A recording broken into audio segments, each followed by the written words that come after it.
for a few years now, and Chavez said it in that film, that what makes us strong is that we are not alone. We support each other, we deal with the United States as regional entities, and we saw that when Morales' plane was stopped.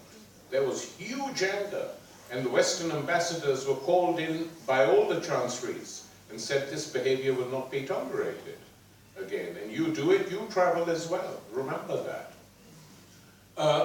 So if you know, when I think about the former Yugoslavia, I used to come here quite a lot. And when I look at it now, of course it's very different. There were good things and bad things that happened in the old Yugoslavia. But there were some things which are memorable, which one shouldn't forget.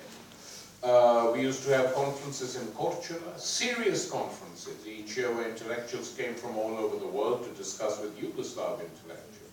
Now, in my opinion, what is already happening over the last 7, 8, 9 years is that there is a growing cultural unity between young people, young intellectuals, young filmmakers, young writers from all over this region, who assemble at film conferences, who used to assemble at the Subversive Festival in Zagreb, in other places where there were conferences, and it was a wonderful thing to observe. Young people from different segments of the former Yugoslavia refusing to give up, ignoring the politicians and carrying on, because after all, though they don't like it, the officialdom doesn't like admitting it, they speak what is essentially the same language.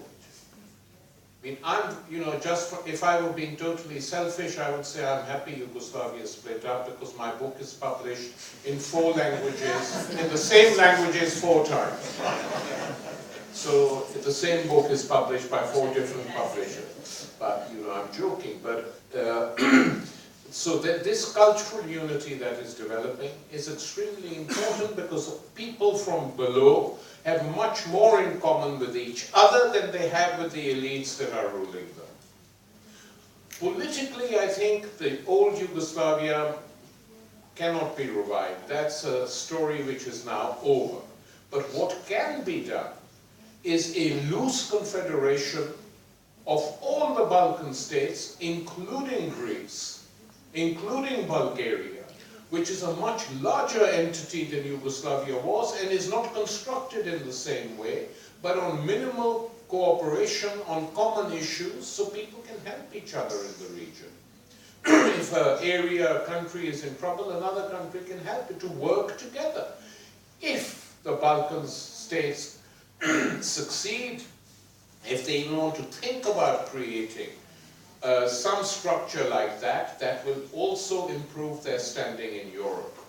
Because don't forget, Yugoslavia was, when it was a collective, it had a large population. It wasn't just a small part of Europe.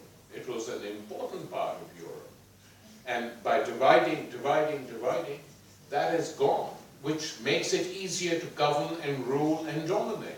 So to have a new type of Balkan Federation, which doesn't challenge anyone in that sense, but protects the interests of the Balkan population and acts in those interests, would be a step forward. And, who knows what is going to happen in Europe, so it's better to think regionally in terms of what could be done, especially if there's a change in Europe, if the big powers of Europe decide they don't want the smaller countries in, it's a nuisance, if there's a new crisis of the euro. All these things are perfectly possible. It's good to have a plan to implement and work together. That's all.